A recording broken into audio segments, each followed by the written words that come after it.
In part two, we went through how to assess the surf conditions and where would the best place to be for us as a beginner surfer on the day. In this part, we're going to go through how to control our surfboard, how to enter and exit the water correctly and safely, how to control our board when we're paddling over a wave, or how to total roll if it's a bigger wave. Enjoy this and hope you learn something. Let's start off by learning how to put the leash on correctly. You know, many times people put the leash on incorrectly and they end up tripping and falling and sometimes getting injured. So first of all, just knock all the sand and the seaweed off the leash like I did. Put the leash around the bottom of your ankle, nice and tight, with the cord facing on the outside of your leg. It's best to carry the board on the same side as the leash.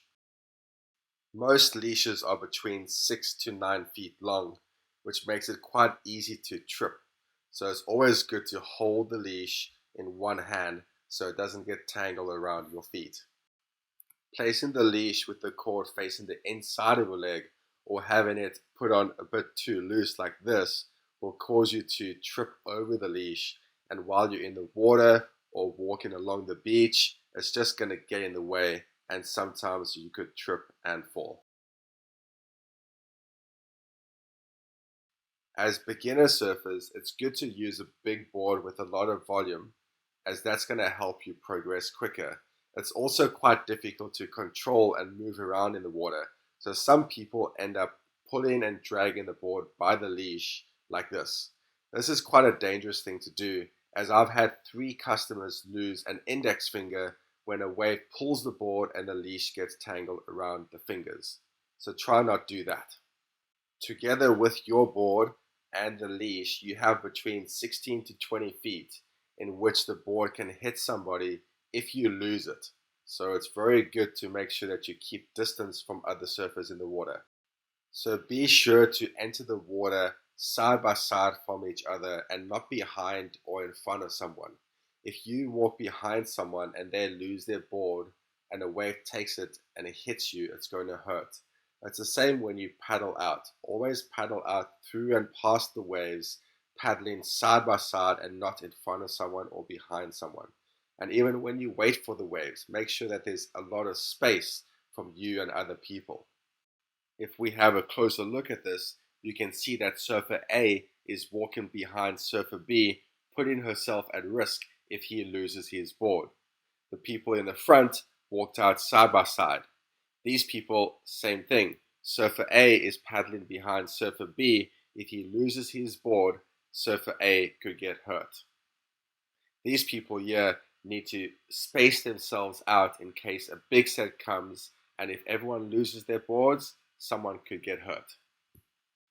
The best way to carry the board is on the rails by your side, on the same side as your leash. You could carry the board on the other side as well, but as long as the board is not in front of you, in between you and the wave.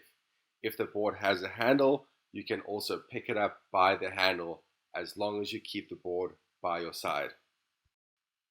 If you'll be surfing in waist deep water, carrying the board will become quite heavy and tiring after a while. So placing the board flat on the water by your side and pushing it over the waves is the best. Grab the tail with one hand, sink it down and use your other hand to stabilize the board as you push it over the waves. Carrying the board in front of you, in between you and the waves, as you enter in the water is quite dangerous, as the waves will grab the board and knock it into your chest or into your face. This causes a lot of pain and injury. It's also good to not push the board from the tail and walk behind the board at the same time. This will cause the board to go straight vertically over the wave, but sometimes on the steep waves it will grab the board and knock it into your face.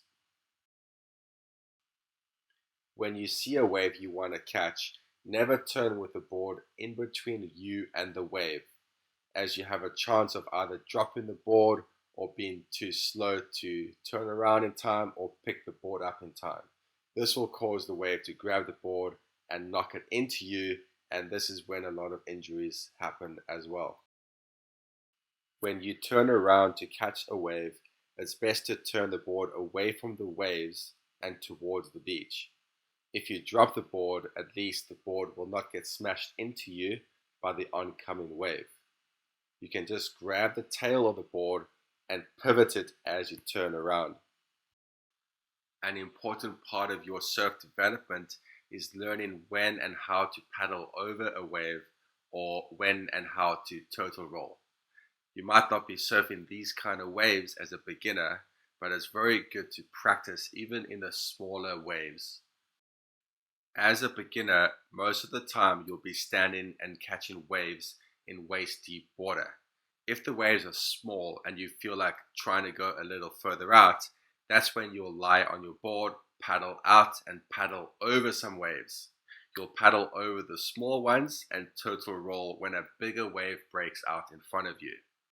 When you see a small, unbroken or soft wave approaching you, you paddle at a 90-degree angle to the wave. As you approach it, you place your hands flat on the board, lift and elevate your chest off the board, and pass over the wave. Doing a turtle roll is not so easy, but it helps you keep control of your surfboard so it doesn't get taken by the wave and hit the people behind you. It's very important to have full control of your surfboard, as it's your responsibility. A turtle roll is best performed when you approach the wave at a 90-degree angle. When the wave is 2 meters from you, you flip over, hold the board on the rails or over the bottom of the board flat against your chest. Let the wave roll over you, and once it's done that, you flip over back onto the board and continue paddling.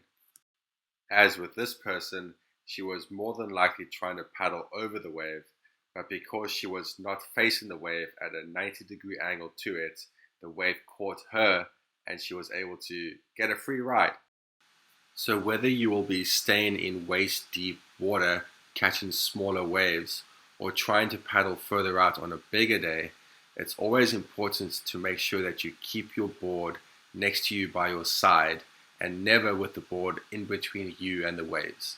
It's also very important to paddle over the waves correctly and to turtle roll with good control at the right time. It's just as important to make sure that when you're in the water, whether standing in waist deep water or paddling out or sitting on your board waiting for a wave, to be side by side from each other and never in front of someone or behind someone. These things will help you control your board and reduce risk. You'll have a lot more fun in surfing and you'll progress as well.